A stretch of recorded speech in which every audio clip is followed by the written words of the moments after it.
Uma boa noite a todos muito bem-vindos.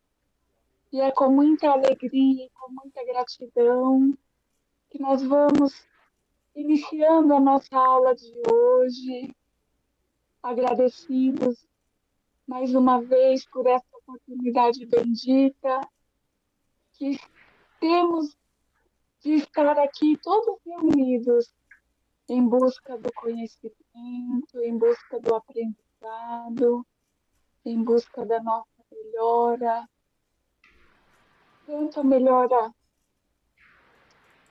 física, aquilo que nós aprendemos aqui para nos relacionar com os nossos irmãos que caminham aqui nessa jornada conosco, como também a nossa melhora espiritual, uma compreensão melhor, para que possamos aprender e nos relacionar melhor conosco mesmo e com os nossos irmãos que caminham junto conosco. E é assim que nós vamos agradecendo ao Mestre Jesus, agradecendo ao Pai Criador e dizendo a Ele, com muito carinho, a oração que nosso Mestre Jesus nos ensinou. Pai nosso que estás nos céus, santificado, Senhor, seja o teu nome, venha a nós o vosso reino, seja feito, Pai, a tua vontade, assim na terra como nos céus. O pão nosso de cada dia nos dai hoje. Perdoe, Pai, as nossas dívidas, assim como nós perdoamos os nossos devedores. E não nos deixe cair em tentação, mas livra-nos, Pai, de todo mal. Que assim seja. Graças a Deus e graças a Jesus. Obrigada. Desculpa, esqueci de desligar o microfone. Então, boa noite para vocês. Nós vamos continuar estudando o livro A Gênese, capítulo 6 hoje, que fala sobre uranografia geral. Uranografia é estudo dos, dos corpos celestes, dos movimentos, astronomia, né? E é interessante que tem duas notas apontadas até do lado da palavra uranografia geral, 39 e 40. Essas são notas de rodapé. Essas duas notas são importantes porque a nota de Allan Kardec é a número 39. Este capítulo é textualmente, quando se fala textualmente, é todinho.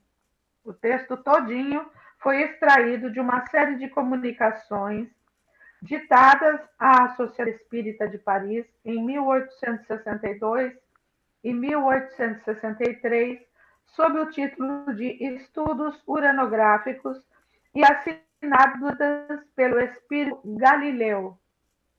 O médium era o CF, que é Camille Flammarion, tá? Iniciais CF coincide perfeitamente com as do astrônomo e médium Camille Flammarion. Então, esse capítulo todinho faz parte desses textos que foram psicografados por Camille Flammarion, de um espírito que se intitulou Galileu. Então, vamos lá. O espaço e o tempo. Já foram dadas várias definições de espaço, sendo a principal esta: o espaço é a extensão que separa dois corpos, no qual certos sofistas deduziram que, onde não haja corpos, não haverá espaço. Foi nisto que se basearam os autores em teologia para estabelecer que o espaço é necessariamente infinito, alegando que certo número de corpos limitados não poderiam formar uma série infinita e que, onde acabassem os corpos, o espaço igualmente acabaria. Também definiram o espaço como o lugar onde se movem os mundos, o vácuo onde a matéria atua, etc. Deixemos todas essas definições que nada definem nos tratados em que repousam Poxa, até marquei essa, está até marcada essa frase aqui. Vou ler um pedaço depois para outro companheiro, que esse é grande. O espaço é uma dessas palavras que exprimem uma ideia primitiva e axiomática, evidente por si mesma, e a respeito dela, as diversas definições que se possam dar nada mais fazem do que obscurecê-la. Todos sabemos o que é o espaço, e eu apenas quero afirmar que ele é infinito, a fim de que os nossos estudos ulteriores ou posteriores, né, não encontrem nenhuma barreira que se oponha às investigações do nosso olhar. Ora, digo que o espaço é infinito, pela razão de ser impossível imaginar-se um limite qualquer para ele. E porque, apesar da dificuldade que nos defrontamos para conceber o infinito, mais fácil nos é avançar eternamente pelo espaço em pensamento do que parar num ponto qualquer, depois do qual não mais encontrássemos extensão a percorrer. Para figurarmos a infinidade do espaço, infinidade ele está querendo dizer enfim, tá? Tanto quanto nolo permitem as nossas limitadas faculdades, sonhamos que, partindo da Terra, perdida no meio do infinito, para um ponto qualquer do universo, com a velocidade prodigiosa da centelha elétrica, que percorre milhares de léguas por segundo, hajamos percorridos milhões de léguas tão logo tenhamos deixado este globo, a ponto de nos acharmos num lugar de onde apenas o divisamos sob o aspecto de pálida estrela, ou seja, a gente se afastar rapidamente a ponto de olhar para a Terra e só olhar para ela e vislumbrar uma estrela. Passado um instante, seguindo sempre na mesma direção, chegamos a essas estrelas longínquas que mal distinguis da vossa estação terrestre. Daí, não só a Terra nos desaparece inteiramente do olhar, profundezas do céu, como também o próprio Sol, com todo o seu esplendor, se há eclipsado pela extensão que dele nos separa. Animamos sempre da mesma velocidade do relâmpago, a cada passo que avançamos na imensidão, transpomos sistemas de mundos, ilhas de luz etérea, estradas estelíferas, paragens suntuosas onde Deus semeou os mundos com a mesma profusão com que semeou as plantas nas pradarias pequenas. Ora, caminhando a poucos minutos e já centenas de milhões e milhões de léguas separam da Terra, bilhões de mundos nos passaram sob as vistas e, na realidade, não avançamos um só passo que seja no universo. Se continuarmos anos, séculos, milhares de séculos, milhões de períodos, 100 vezes seculares, e sempre com a mesma velocidade do relógio, nem um passo igualmente teremos avançado, qualquer que seja o lado para onde nos dirigimos. A partir desse grãozinho invisível que deixamos e que se chama Terra. Eis aí o que é o espaço. Uma explicação até lúdica, né? Da distância, da infinitude do espaço, né? Quando a gente fala assim, o espaço é infinito, é uma coisa que a gente tem muita dificuldade mesmo de interpretar, de mentalizar, porque a gente está acostumado com finitude, né? Essa explicação dele é bem didática, mas é bem interessante. Edna, pode ler o item 2, por favor? Sim, sabe, eu li, não me lembro agora onde, que o Flammarion seria a encarnação do Galileu. Não me lembro em que livro que eu li isso, porque... Daí, então, eu até lembrei disso aqui Mas senão essa nota não. Exatamente. Aí você fica, porque eu vi isso na semana passada, eu falei, poxa, mas isso não é possível, porque como que ele ia dar essa informação para ele mesmo? É?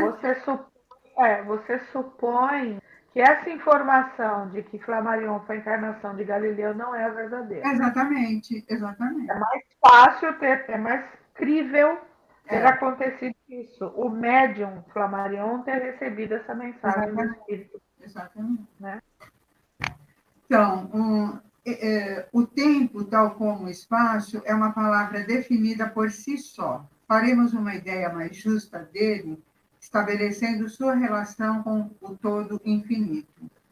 O tempo é a sucessão das coisas. É ligado à eternidade da mesma maneira que essas coisas são ligadas ao infinito. Suponhamos estar na origem do nosso mundo, naquela época primitiva em que a Terra ainda não se balançava sob o divino impulso. Numa palavra, no começo da Gênese, ou seja, no começo, na criação. Né? Então, o tempo ainda não saíra do misterioso berço da natureza. E ninguém pode dizer em que época de séculos estamos, pois o pêndulo dos séculos ainda não está em movimento. Porém, silêncio. A primeira hora de uma terra isolada soa no relógio da eternidade. E o planeta se move no espaço. Desde então, existe tarde e manhã.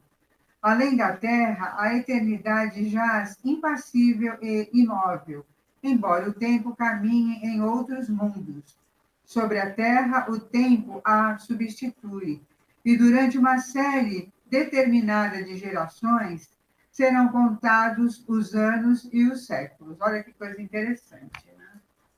Entretanto, transportemo-nos ao derradeiro dia do mundo, à hora em que, curvada sob o peso da sua velhice, a terra se apagará do livro da vida para ali não mais reaparecer. Aqui se detém a sucessão dos acontecimentos. Os movimentos terrestres que mediam o tempo se interrompem e com eles termina o tempo. Esta simples exposição das coisas naturais que dão nascimento ao tempo e nutrem e o deixam entender-se, basta para mostrar que, considerado do ângulo em que devemos nos colocar para nossos estudos, o tempo é uma gota d'água que cai da nuvem no mar, cuja queda é medida. Tantos mundos haja na vasta expansão, tantos tempos diversos haverão, e incompatíveis. Fora dos mundos, unicamente a eternidade substitui essas efêmeras sucessões e tranquilamente preenche com sua luz móvel a imensidão dos céus. Imensidade sem limites e eternidade sem restrições. Tais são as duas grandes propriedades da natureza universal. À vista do observador que atravessa sem jamais encontrar obstáculo as distâncias incomensuráveis do espaço e a do geólogo que remonta além dos limites das idades ou que desce às profundezas da eternidade, onde um dia se perderão, atuam em conjunto, cada um por seu lado, a fim de adquirir esta dupla noção do infinito, extensão e duração. Ora, conservando essa ordem de ideias, ser-nos-á fácil conceber que, não sendo o tempo senão a relação das coisas transitórias, e, portanto, unicamente de coisas que se medem, assim, se tomarmos os séculos terrestres por unidade, os amontoarmos aos milhares e milhares, para com eles formar um número colossal, esse número não representará jamais senão um ponto na eternidade. De modo semelhante, as milhares de léguas reunidos aos milhares de léguas não são senão um ponto na extensão. Assim, por exemplo, os séculos sendo algo que se encontra fora da vida etérea da alma, poderíamos escrever um número tão extenso como o equador terrestre, e supor de nós mesmos que seríamos tão velhos quanto tal número de séculos, sem que, na realidade, nossa alma contasse um dia a mais. Acrescentando a este número indefinível dos séculos uma série longa, como daqui ao Sol, de números semelhantes ou ainda mais considerável, e imaginando que vivêssemos durante a prodigiosa sucessão de períodos seculares, representados pela soma de tais números, quando chegássemos ao termo final, a acumulação incomparável de séculos que pesaria sobre nossas cabeças seria como se não houvesse, permaneceria sempre diante de nós toda a eternidade. O tempo não é senão uma medida relativa de sucessão das coisas transitórias. A eternidade não é suscetível de nenhuma medida. Do ponto de vista da sua duração, pois para ela não há começo nem fim. Para ela, tudo é o presente. Se os séculos e séculos são menos que um segundo em relação à eternidade, o que será então a duração da vida humana? E daí, né, eu estava aqui lendo, né, e pensando, né, porque você vai lendo e vai se esclarecendo, né? Que a gente tem tanto medo de morrer, né? A gente dá tanto valor, a gente fica tão preocupada com essa questão do tempo, e o tempo só é contado. Olha como Deus é maravilhoso, que Ele colocou o tempo para a gente não se perder, para a gente entender alguma coisa. Porque se a gente não tivesse o tempo, como é que a gente viveria? Olha que loucura! Então, o tempo é uma coisa que a gente se agarra. Não estou ouvindo, Mari. O tempo só é contado aqui no plano material da Terra. Exatamente. Exatamente. Na eternidade, no espaço, é sempre o presente. É sempre o agora. Então, diante dessa eternidade tão profunda, o que é a duração da vida humana? Não é nada. É um abrir de olhos, é um abrir e fechar de olhos. Exatamente. Essa criação do tempo feita pelo homem para marcar a sucessão das coisas, e esse entendimento foi dado ao homem para que o homem pudesse organizar as coisas e os acontecimentos da sua existência. Mas no espaço, na vida espiritual, não existe tempo, é tudo aqui e agora. Por isso que a gente fala, o espírito pensa e ele vai onde ele está, onde ele pensa.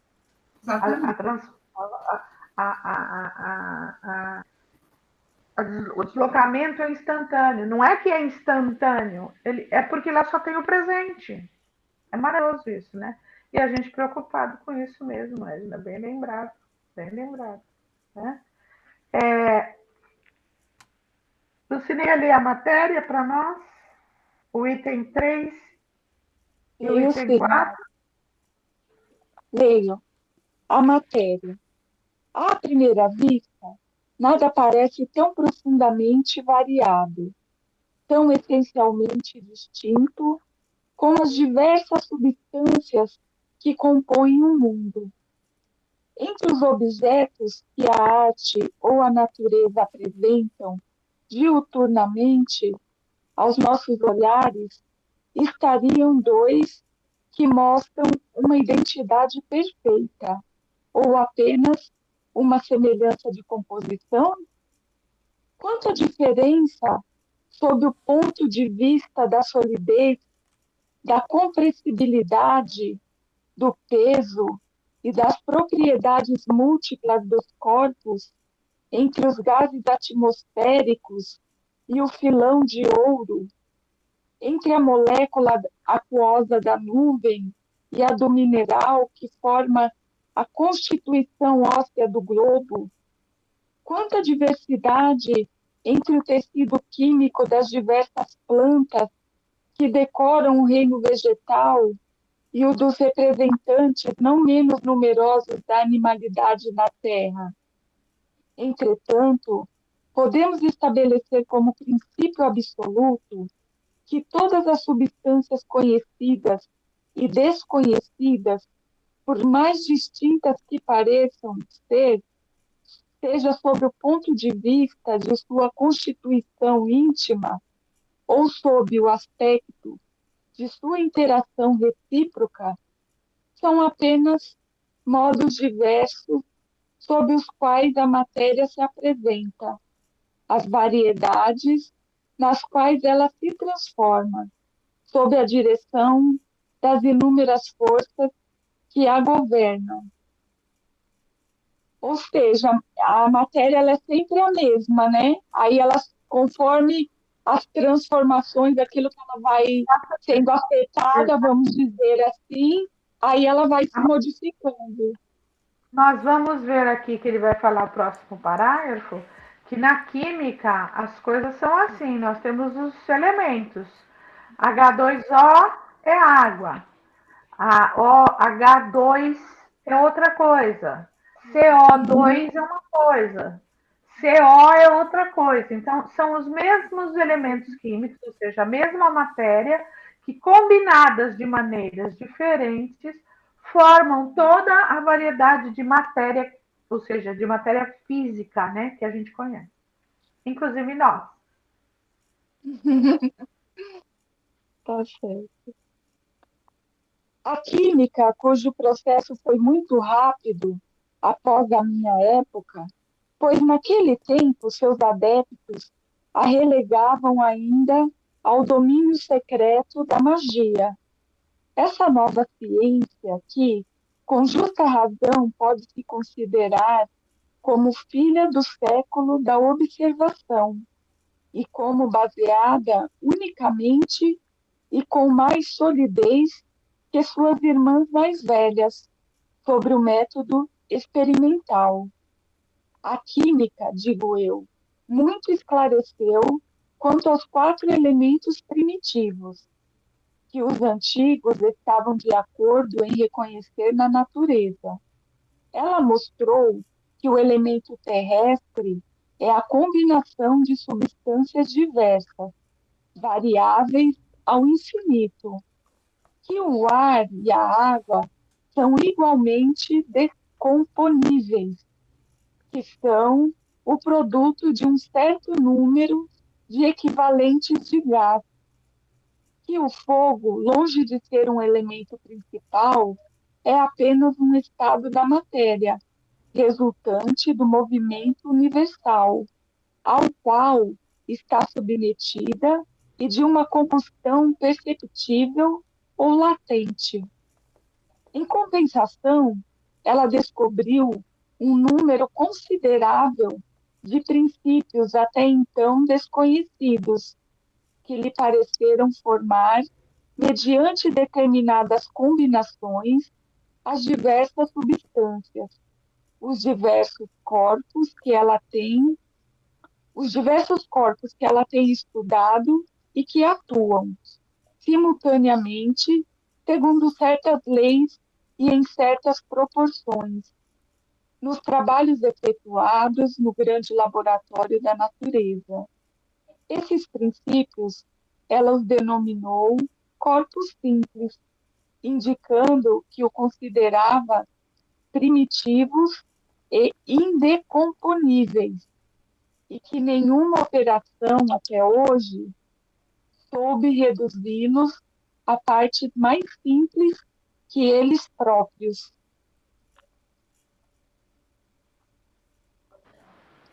Então, o que ele está falando aí é aquilo que a gente estava conversando, Lu, né? A química trouxe ao mundo é, os elementos mais simples, que são os corpos simples, ou seja, eles não podem ser desmanchados, são a forma da matéria mais simples. E aqui na nota 41, perdão, Kardec traz para a gente os principais corpos simples, né? Tem os não metálicos, o oxigênio, o hidrogênio, azoto, cloro, carbono, né? Metálicos, o ouro, a prata, a platina, o mercúrio, o chumbo, o estanho, o zinco, o ferro, Então, esses são elementos químicos que estão na sua menor parte, não podem ser dissolvidos mais, né?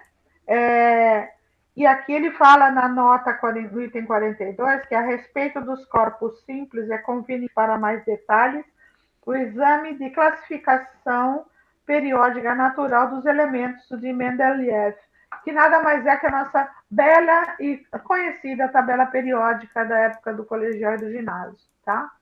Então, ali estão todos os elementos de matéria que foram encontrados, ela já foi atualizada, tá? Não tem mais aquilo que tinha na nossa época, que já apareceram mais. Mas tudo que existe no universo de nosso conhecimento é feito através da combinação daqueles elementos. Elementos metálicos com metálicos, elementos não metálicos com os elementos não metálicos. Tá? Plástico, madeira, folha, pele, sangue, tudo. Tudo bem? Mas, item 5. Mas onde param as apreciações do homem, mesmo auxiliado pelos mais impressionantes sentidos artificiais, prossegue a obra da natureza, onde o vulgo toma a aparência como realidade, ou seja, o vulgo é aquela pessoa que desconhece as coisas, né? Toma a aparência como realidade, onde o prático levanta o véu e distingue o começo das coisas.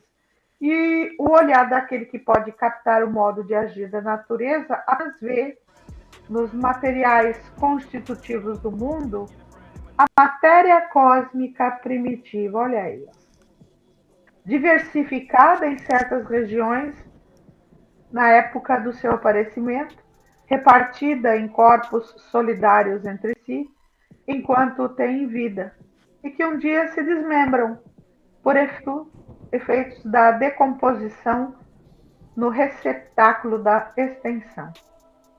Então, onde se vê esses elementos químicos, nós também podemos enxergar a matéria cósmica primitiva, né? Que aliada ao fluido cósmico universal, que é aquela sopa, né? Onde os mundos e a Terra também está mergulhada, misturam-se isso tudo. 6. Há questões que nós mesmos, espíritos amantes da ciência, não podemos afundar, olha lá, e sobre as quais não poderemos emitir senão opiniões pessoais, mais ou menos hipotéticas. Sobre tais questões eu me calarei, ou justificarei a minha maneira de ver. A questão com que nos ocupamos, porém, não pertence a esse número. Há aqueles, portanto, que fossem tentados a enxergar nas minhas palavras unicamente uma teoria ousada, eu direi: abarcai, se for possível, com um olhar investigador, a multiplicidade das operações da natureza e reconhecereis que, se não se admitir a unidade da matéria, será impossível explicar, já direi somente os sóis e as esferas, mas, sem ir tão longe, a germinação de uma semente na terra ou a produção de um inseto. Se observa tão grande diversidade na matéria, é porque, tendo em número ilimitado as forças que presidiram às transformações e as condições em que estas se produziram, também as várias combinações da matéria não podiam deixar de ser ilimitadas. Logo, quer a substância que se considere pertence aos fluidos propriamente ditos, isto é, aos corpos imponderáveis, quer revista os caracteres e as propriedades ordinárias da matéria, não há em todo o universo senão uma única substância primitismo, o cosmo, ou a matéria cósmica dos astrônomos. Ótimo isso, né? Então, tem uma frase que a gente usa na FIA, né? Todos somos um. O todo é uno, porque o uno é o Criador, né? Então, o Criador, é linda essa expressão. O todo é uno, porque o uno é o Criador. Né? Então, todas as matérias, no fim, originam-se da mesma coisa, que é o cosmos. Tudo bem? Podemos continuar? Edna, você quer ler para nós? As leis e as forças. É o 8 e o 9.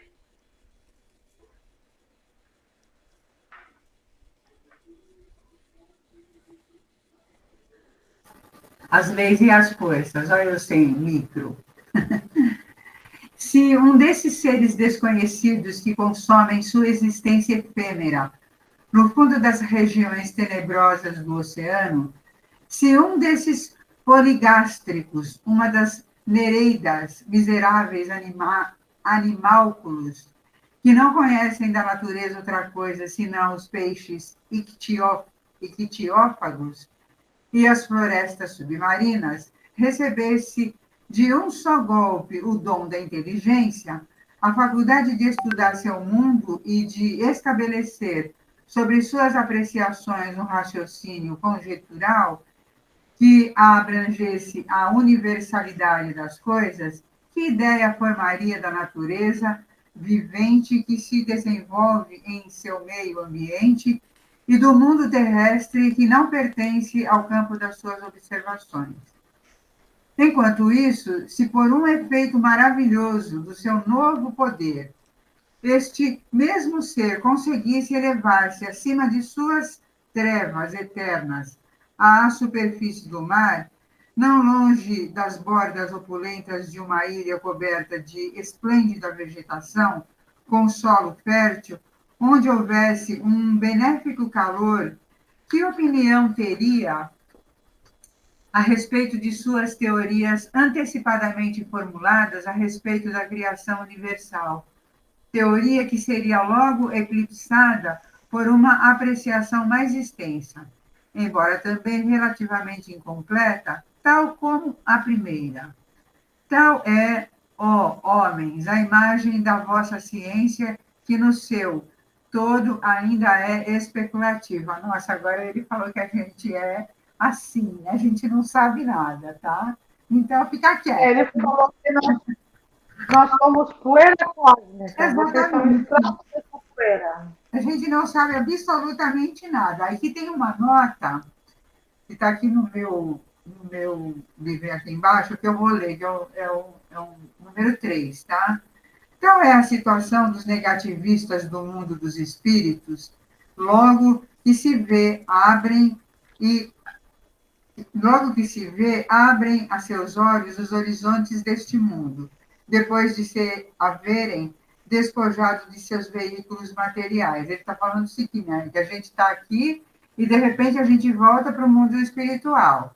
E quando você abre os olhos lá, você começa a compreender o mundo de verdade. Porque uma outra coisa, aqui você tem um olhar, um entendimento. Quando você está lá, as coisas são diferentes, né? Compreende? Aqui nós estamos no fundo do mar, né, Edna? Na Exatamente. sombra. Exatamente. Compreendem, então, o vácuo das teorias pelas quais pretendiam tudo explicar, unicamente pela matéria, que é a questão do materialista, né? Entretanto, esses horizontes ainda têm para eles mistérios que não se revelam senão sucessivamente, à medida que se elevam pela purificação. Porém, desde seus primeiros passos neste mundo novo, são forçados a reconhecer sua cegueira e quanto estavam longe da verdade. Mas assim, eu nem. Tudo bem, essa é uma visão dele, né? Mas, por exemplo, os físicos, aí, os cientistas, eles denominaram aquilo que eles não conhecem de matéria escura, porque eles não conseguem explicar ainda, né? Ok. E não Mas olham Mas espiritualmente falando.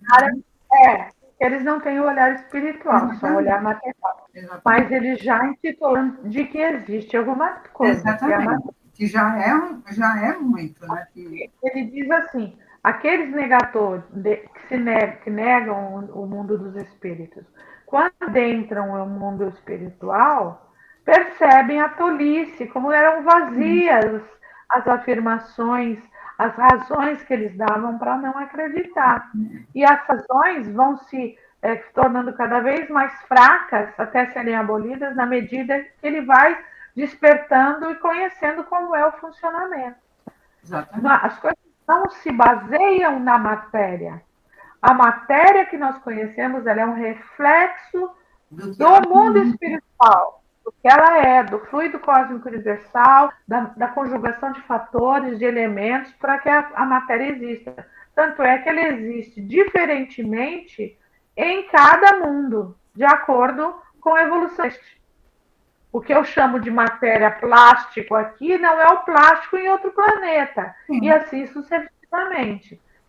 A matéria que nós vemos aqui, ela é feita para esta concepção de humanidade que nós conhecemos. Ok? Continua. É a 9. Ah. Lê a 9 também, por favor. Uma vez que venho tratar aqui da questão das leis e das forças que regem o universo, eu que não sou senão um ser relativamente ignorante frente à ciência verdadeira, e nisso somos idênticos, apesar da aparência de superioridade que me dá sobre meus irmãos da Terra, a possibilidade de estudar as questões naturais que lhes são interditas em vossa posição, minha finalidade é apenas a de vos expor a noção geral das leis universais, sem explicar em pormenores o modo de ação e natureza das forças especiais que dela despendem. Há um fluido etéreo que enche o espaço e penetra os corpos. Este fluido é o éter ou matéria cósmica, primitiva, geratriz do mundo e dos seres. As forças que presidiram as metamorfoses, ou seja, as transformações da matéria, são inerentes ao éter. Trata-se de leis imutáveis e necessárias que regem o mundo. Estas formas múltiplas e indefinidamente variadas, segundo as combinações da matéria, localizadas segundo as massas, diversificadas em seus modos de ação segundo as circunstâncias e os ambientes, são conhecidas na Terra sob os nomes de gravidade, coesão, afinidade, atração, magnetismo e eletricidade ativa. Os movimentos vibratórios do agente são conhecidos sob os nomes de som, calor e luz, e etc. Em outros mundos, tais efeitos se apresentam sob outros aspectos. Oferecem características desses mundos e na imensa extensão dos céus. Forças em número indefinido são desenvolvidas numa escala inimaginável, da qual somos tão pouco capazes de avaliar a grandeza como o crustáceo no fundo do mar. Tampouco o é de abarcar a universalidade dos fenômenos terrestres. Ora, da mesma forma que não há senão uma só substância simples, primitiva, da mesma forma todas essas forças dependem de uma lei universal diversificada em seus efeitos e que, através de decretos eternos, foi soberanamente imposta à criação para nela constituir a harmonia e a estabilidade. Espera um minutinho, espera aí só. Na realidade, deixa eu ver aqui. No parágrafo anterior, ele fala de essa nota 44, né, de Allan Kardec, né? Se nos reportarmos ao que conhecemos, por quanto do que escapa à percepção dos nossos sentidos, não compreendemos mais do que compreende o sol de nascença acerca dos efeitos da luz e da utilidade dos olhos. Olha a comparação que ele faz conosco. É possível, pois, que em outros meios o fluido cósmico tenha propriedades, seja suscetível de combinações, de que não fazemos nenhuma ideia, facultando percepções novas ou outros modos de percepção. Não compreendemos, por exemplo, que se possa ver sem os olhos do corpo e sem a luz. Quem nos diz, porém, que não existem outros agentes que não a luz aos quais são adequados os organismos especiais? Quem nos diz? A vista sonambúlica, que não é detida nem pelos obstáculos materiais, nem pela escuridão, nos oferece um exemplo disso. Suponhamos que no mundo qualquer os seres sejam normalmente o que só excepcionalmente o são os nossos sonâmbulos. Eles, sem precisarem da nossa luz, nem dos nossos olhos, verão o que podemos ver. Dá-se o mesmo com todas as outras sensações. As condições de vitalidade e de percepção, as sensações e as necessidades variam de conformidade com os meios. Aquilo que eu falei, né, anteriormente. Sandra, você quer ler a 11, Sandra? Oi, Mari, tô sem o livro hoje. Tá bom então. Então, Lu, lê o 11 e eu começo depois, por favor. Tá ok. 11. A natureza jamais se opôs a ela própria. O brasão do universo tem uma só divisa: unidade e variedade.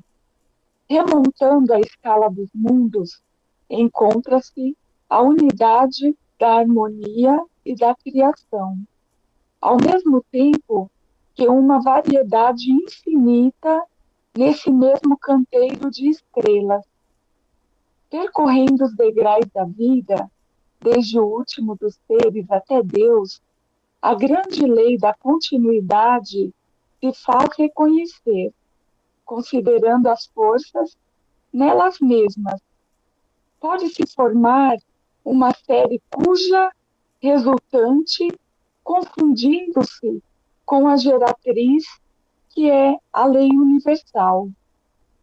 Vós não saberíeis apreciar essa lei em toda a sua extensão, porque as forças que as representam no campo de vossas observações são restritas e limitadas. Entretanto, a gravitação e a eletricidade podem ser apreciadas como uma ampla aplicação da lei primordial que reina para além dos céus. Todas essas forças são eternas. Explicaremos essa palavra. E universais como a criação, sendo inerentes ao fluido cósmico.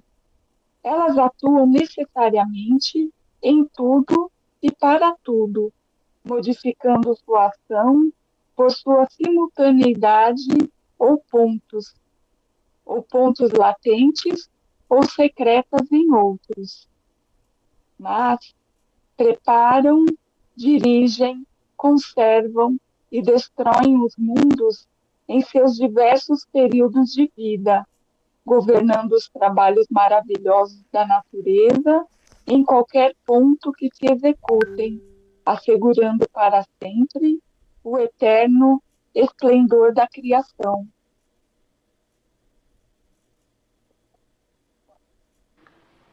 Dúvidas?